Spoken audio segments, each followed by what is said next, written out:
Mga ka-investors, sino sa atin ang pangarap, gumising na lang at boom, may pera na sa bank account mo? No need mag-OD. Hindi ba dream natin yan? Kasi aminin natin, pagod na tayong magsipag Pilipino. Pero di naman lumalaki ang ipon. I feel you. Kaya today, pag-uusapan natin ang something na magpapabago ng financial game mo. Passive income. Yup, you heard that right. Money na kumikita para sa'yo kahit nag-Netflix ka, kahit nagbabakasyon ka, or yes, kahit tulog ka. No, hindi to scam. Hindi rin to magic. It's about smart strategies na pwede nating mga Pinoy aralin at i-apply. So kung ready ka nang matuto kung paano kumita habang relax ka, make sure to hit the like button, subscribe, and let's dive in. Tara! So ano nga ba itong passive income na naririnig natin palagi? Di ba parang magic word? Well, simply put, ito yung pera na pumapasok sa bulsa mo nang hindi mo kailangang mag-effort ng bongga araw-araw, oras-oras. Isipin mo, versus sa sweldo mo na kailangan mo mag-report at mag-render ng 8 oras, minsan higit pa, sa passive income, ang kailangan mo lang gawin ay yung initial setup. Pag na-setup mo na yan, siya na gumagana para sa'yo. Parang may sarili ka ng makina na kumikita ng pera. Parang nagtatanim ka ng puno. Gets mo? You put in the effort to plant it. Maybe water it for a few weeks or months. But eventually, yung puno lumalaki na siya on its own. At yung bunga niya, pwede mo na siyang anihin ng paulit-ulit. Nagbibigay ng pagkain o lilim sa'yo nang hindi mo kailangan bantayan 24/7. Ganon ang concept ng passive income. It's about leveraging your initial effort for long-term gains. At bakit naman to super importante, lalo na para sa ating mga Pinoy? Kasi guys, ito na mismo ang susi para sa financial freedom natin. Imagine mo, hindi na tayo matatakot sa biglaang gastos, sa pagbaba ng remittances o sa mga emergency. This can be your extra padala fund para sa pamilya mo sa probinsya, your extra savings para sa pangarap mong bahay o kotse, or even your ticket to an early retirement fund. Hindi na tayo kailangan umasa lang sa iisang income stream na nakasalalay sa isang amo o isang trabaho. It's about creating multiple sources of income that work for you, even when you're not actively working. It's about smart money moves. Okay, let's dive into the big leagues, investment-based passive income. This is probably the most classic way to earn money while you sleep. Literally. It's about putting your money to work for you. Una, real estate investing. When we think of passive income, a property that generates rent is often the first thing that comes to mind. This could be an apartment building, a commercial space, or even just a vacant lot that you can lease out. Ano pros nito? Real estate is a tangible asset that typically appreciates in value over time. Thus, you get a steady stream of income monthly from your tenants. It's a solid way to build wealth. Anong cons? The biggest hurdle here is the significant capital required up front. There's also the ongoing management aspect. Dealing with tenants, repairs, and maintenance. You also need to stay informed about the real estate market trends. Tip ko sa mga Pinoy, you don't need to own a whole building to get started. Consider investing in REITs or real estate investment trust. These are companies that own, operate, or finance income-generating real estate.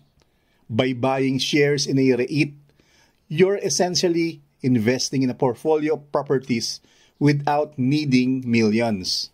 Many Philippine REITs are now available, making it more accessible. Pangalawa, stock market investing. Akala mo ba stock investing is just for the super rich? Think again, it's definitely achievable for us Filipinos, especially when we focus on dividend stocks. Paano ito gumagana? When you buy shares in a company, you become a part owner. If the company is profitable, it might decide to share a portion of its earnings with its shareholders. These payouts are called dividends, so your money helps the company grow and you get a cut of the profits. Anong pros nito? Not only can the value of your shares increase over time, but you also receive regular income through dividends. It's a double win. Ang cons, the stock market comes with inherent risk. Share prices can go down as well as up. So it's crucial to do your homework and understand what you're investing in. Ang tip ko sa Pinoy, research companies listed on the Philippine Stock Exchange or PSE that have strong track record of paying consistent dividends. Starting with well-established blue-chip companies is often a safer bet. Remember the golden rule, never invest money you can't afford to lose. Pangatlo, lending and peer-to-peer platforms. Itong strategy na to involves lending your money to individuals or businesses and earning interest on it. Ano ang pros? Ang P2P lending, it can offer potential higher returns compared to traditional savings accounts in banks. It's a way to make your cash work harder for you. Ano ang cons? There's always a risk of default, meaning the borrower might not be able to pay you back. That's why it's essential to choose a reputable and well-vetted P2P platforms. Ang tip ko sa Pinoy, explore the local P2P lending platforms available in the Philippines. To mitigate risk, diversify your loans. Don't put all your capitals into one borrower. Spread it across several to minimize the impact if one defaults. Ngayon, let's go digital. Dito, ang daming opportunities, lalo na sa panahon ngayon. The best part, walang puhunan na kasing laki ng real estate. Minsan, ang puhunan mo lang ay yung oras at skills na meron ka. The internet has truly leveled the playing field for every Pinoy. Examples, una, creating and selling digital products. Isipin mo, gagawin mo lang to ng isang beses, pero pwede mo na siyang ibenta ng paulit-ulit at sa libu-libong tao sa buong mundo. This is the ultimate work once, earn forever strategy. Examples, kung magaling ka magluto, bakit hindi ka gumawa ng online course na nagtuturo ng classic Pinoy dishes? O kaya, kung magaling ka sa design, pwede kang magbenta ng Canva templates na ginagamit ng mga small business owners. Meron ka bang expertise sa personal finance? Gumawa ka ng Tagalog ebook about budgeting for OFWs. Other examples include stock photos, printable planners, or even music beats for aspiring artists. Ano ang pros nito? Ang ganda ng passive income stream na to kasi low overhead, which means walang malaking gasto sa produksyon. May global reach ka pa at ang pinakamalakas na feature niya ay ang infinite scalability. Whether 10 or 10,000 people buy your product, pareho lang ang effort mo sa pagbebenta. Ano naman ang cons? Siyempre, kailangan ng initial effort para gawin ang product mo.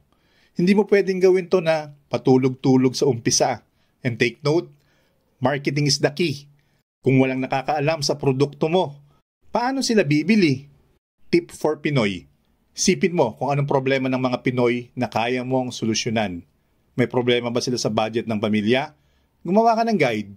Hirap ba sila mag-set up ng online shop? Gumawa ka ng template. Pera mo, ang oras at kaalaman mo, hindi ang pera sa bulsa mo. Pangalawa, affiliate marketing. Eto, di mo na kailangan ng sariling product o services. Ang trabaho mo lang ay maging tulay sa pagitan ng brand at ng customer. Promotion lang ang trabaho mo. How it works. You partner with brands or companies and they give you a unique link. Every time someone click that link at bumili ng product nila, you get a commission or a percentage ng sale. Think of it as being a salesperson but online. Ano ang pros? No need to handle inventory, shipping, or customer service. Zero hassle sa'yo. Ang focus mo lang ay mag-create ng quality content na maghihikayat sa tao na bilhin ang produkto. Ano ang cons? Medyo dependent ka sa marketing skills mo at sa laki ng audience mo. Kung hindi ka makapag-drive ng traffic, wala kang kikitain. Tip for Pinoys, partner with brands na relevant sa audience mo. Kung mahilig ka sa tech gadgets, pwede kang mag-review ng bagong phone at ilagay ang affiliate link mo sa description mo. Kung beauty blogger ka, pwede kang mag-promote ng makeup. Gamitin mo ang social media accounts mo, blog o YouTube channel para i-promote ang links mo. Pangatlo, vlogging and YouTube channel. Yes guys, kumikita ang mga vlogger at blogger. Hindi lang yan trip-trip o hobby-hobby. Pwede ito maging isang seryosong passive income source. How it works? Once na makakuha ka ng sapat na views at subscribers, pwede ka nang mag-monetize through ads tulad ng Google AdSense na lumalabas sa video or blog post mo. Bukod pa diyan, pwede kang kumuha ng sponsorship at maglagay ng affiliate links sa content mo. Ang pros, hindi lang to basta pagkakakitaan. You get to share your passion, build a community, and earn from it at the same time. Building an asset na nagtatrabaho para sa'yo 24/7. Ang cons, this requires a lot of consistency and patience. Hindi to instant. Kakailanganin mong mag-invest ng oras sa paggawa ng content, pag-edit, at pag-build ng audience. Minsan, inaabot ng ilang taon bago ka makakita ng significant income. Tip for Pinoys, what are your passions about? Food reviews, travel, personal finance? Find your niche. Focus on creating consistent, quality content na nagre-resonate sa mga Pinoy. Tandaan, hindi lang sa English ka pwedeng mag-vlog. Daming Pinoy na gusto Tagalog content. Beyond those, may iba pa tayong pwedeng pagkakitaan. Una, rental income from other assets. Hindi lang bahay. May extra ka bang kotse na bihira gamitin? Iparent mo. May extra parking space. Parent mo rin. May equipment ka ba na pwedeng mong ipagamit sa iba? Lahat yan pwedeng pagkakitaan. Pangalawa, royalties. Kung malikhain ka, pwede kang kumita sa royalties. Sumulat ka ng libro, gumawa ka ng kanta, nag-imbento ng something na may patent. Every time na nabebenta o ginagamit ang creation mo, may kita ka. Pangatlo, automated businesses. Think vending machines or even self-service laundromat. Initial setup at maintenance pero sila na ang kumikita para sa'yo. Now, before you jump in, here are some key considerations for Pinoys. Una, kapital. Gaano kalaki ang puhunan mo? Magsimula ka sa kung ano ang kaya. Pangalawa, risk. Gaano ka katolerant sa risk? Some are riskier than others. Pangatlo, time commitment. Yes, passive income doesn't mean no effort. May initial setup time pa rin yan. Pang-apat, legal and tax. Always research the legalities and tax implications in the Philippines. Consult an expert if needed. Panglima, patience. Guys, hindi ito instant money. Passive income takes time to build. Trust the process. So there you have it, mga ka-investor. Ang daming paraan para kumita habang tulog.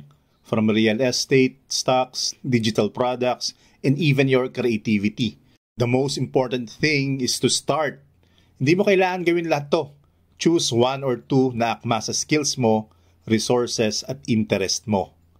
Imagine, habang nagkakape ka sa umaga, may notification ka ng sales or dividends na pumasok. That's the power of passive income. It's about empowering yourself and building a more secure financial future. Hindi na tayo aasa lang sa sweldo, guys. Let's make our money work for us. Ano sa mga ideas na itong pinaka-excite ka? Share mo sa comment section below. And if you found this video helpful, please give it a thumbs up, subscribe. Don't forget to hit the notification bell para updated ka sa next financial hacks natin. Maraming salamat sa panonood at tandaan, kumita habang tulog. Posible yan. Keep dreaming big and keep learning. Gusto mo bang mag-start kumita ngayon? Type mo na sa baba. Gusto kong kumita habang tulog.